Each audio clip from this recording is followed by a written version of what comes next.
Ngasi numidaw phongkiba panam pause degi marueba pau khara khangasaraga myamda khudo damjige assembly fawa yawna che chang semdoktuna lamdam asigi Yelhoumi sing muthatnaba hotnaramle XCM Biren assembly fawa yawna che chang semdoktuna lamdam asigi Yelhoumi sing muthatnaba hotnaramle haina hanagi chief minister nongthoma Biren na phongdorakle hanagi chief minister nongthoma Biren na X ta thadorakpa waral amada Mathaki wafam se phongdora tuna mahak nahai Beles chief singkhan bade extension gi macha masu gi line appoint tongna ba union government na phongke ba gazette yawa wahi parengda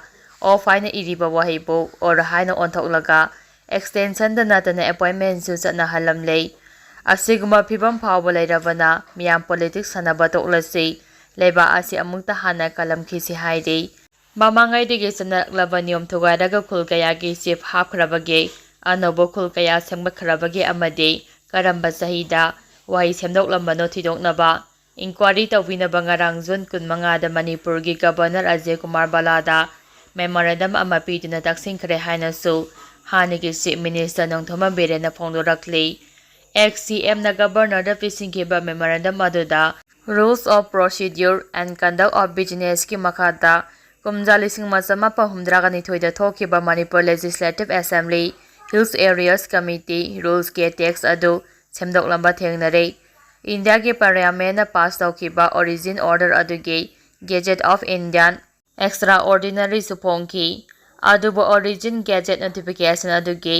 text ke State Assembly na amu pothorakpa semdok sadoklaba version ge copy ke yengnarubada khenaba thengnare semdokliba asina Manipur gi chingi mafam singi Governors ta chawna ahongba ama lehana su governor gi pungning singsili memorandum asina makha taraduna union government na phongkiba gazette ki schedule matter 9 gi makha second schedule da yamna mayek singna the appointment of extension of chief or handman hain ide Manipur Legislative Assembly na semdoklaga text adugi cross 9 dana the appointment or extension of chief or handman hain iramle Wahida khajitang soinaba amadi aramba amagum urabasu honorakliba asina administrative amasung political da yamna chawna ahongba oheli of haiba wahidagi or haina onthokiba asina traditional oina macha masuna chief natraga hemen oiramba adu chief natraga hemen nangna appoint tawbagi ayaba piba oina onthokhare haina palle asoiba asi tawge haina tawba oirabasu natraga soikiba oiragasu Masina hana macha masuna handman natraga chief oiramba adugi mahut anabo khul kaya ama lauthopaga loinana anabo chief natraga handman kaya appoint tawkhrei of na oro onthokiba sina Manipur gi singilamda khulmasi hengalaknaba ajaba thong ama launa phapaga chap mana halle amadi hauji mama singthingamdana anabo khul kaya ama singi mafam singda hengalakliba asini masina ngasidi lamgi mapu ethnic settlement pattern amadi khulgi recognition gi matangda yamna complex oiba phibam ama thoole haina su governor gi pungning singchingki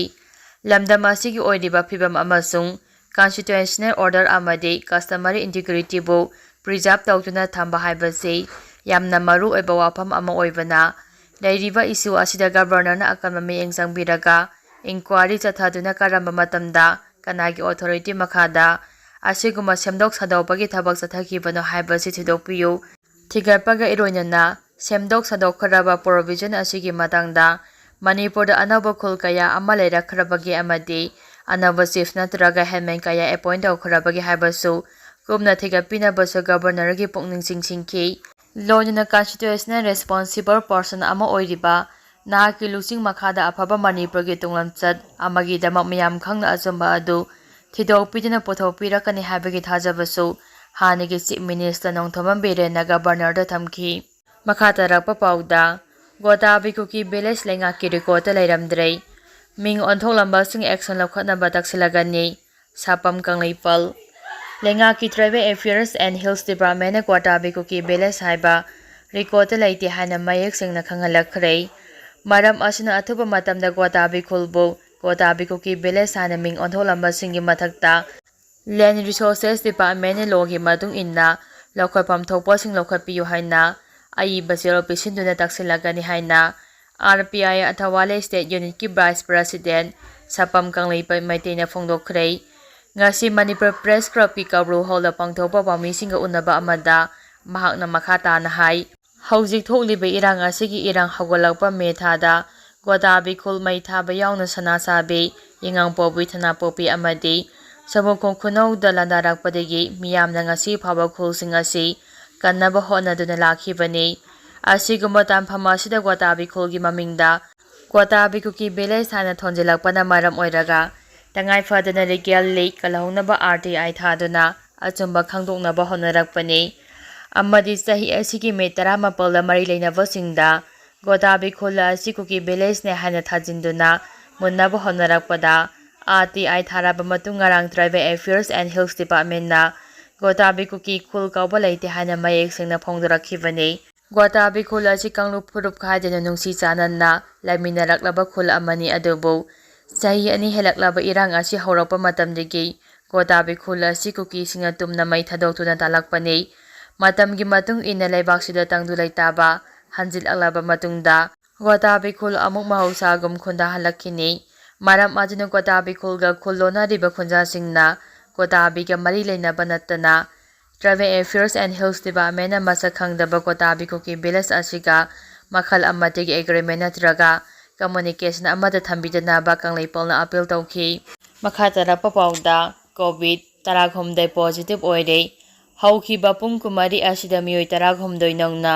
COVID positive oiba thengnakhre miyoi singa si tharaga state asida COVID positive oiba chaniga subna ani sukhre leingak ki report aman hai haukiba pung kumari asida nongna COVID positive oirakleba singa dudi Bishnupur district ta ama Imphal East ta manga Imphal West ta taru Thawar district ta amani haukiba pung kumari asida miyoi 13 laisat asidagi faduna discharge tawki hauzik phawbada apunba miyoi 63 discharge tawkibaga loinana hauzik laisat asi sagona duna leiriba active case chamani phumapa leiri kumja lising aniga subna kundagi hauzik phawbada Manipurga apunba COVID case la ama lising nipu chani nipu nithoi sukhre Laikhidaba masing na lising ani chamani phumapani India gi oina hauji active case lising ahum chatruk kun manga leide makhatarapa pawda leiriba assembly asi muthatlaga nauna mikhal pangthokpane ingtapa purakpa ngamgani Mega Chandra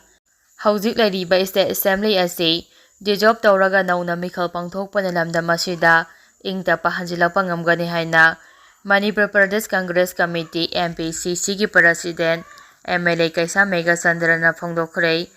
ngasi BT Road ta leiba Congress babada pangthokiba pamuisinga unaba amade MPCC gi president K Mega Chandra na hai tasena BJP na thongna leirabadi assembly dissolve tawduna naungna election pangthokuna anaba mihut khansi pupura government ama sembagi MLA masing suna leiriba BJP ne leingak semduna chatharibe irangasi lochina bakhanabagi mahut Congress Party da marakaya siduna kumja lising aniga subna kunga tareta pangthokadaba election gi wakhal thadaduna leiba haibasi leibakthibani Manipur da chathariba iranga sina maram oiduna miyam hauji angapa phangna awaba mayoknari amaramda BJP lengak lakpadagi lamdam asida freedom of speech leiraktre naha kaya thaba phangdabagi chang hengalakli masi kalonina lamdam asida financial problem chawna thokli Sokji lakliba phibam sing asi yengsinduna chatharakliba irang asi loisinaba khanabagi mahut BJP na kumja lising aniga subna kunga tareta pangthokadaba election gi wakhal thadaduna leiba haibase angakpa poi tasengna BJP na nathongna leirabadi president rule chanaduna leiriba asi assembly dissolve tawduna nauna election pangthokse thongna leirabadi assembly dissolve tawrasi aikhoise MLA oiba toklage BJP MLA su Tawpiro aduga nauna mikhal thengnarasi BJP double engine lengang mathangi election da Sydney phu phangbra haibadu yengnasi haina president na makhata khi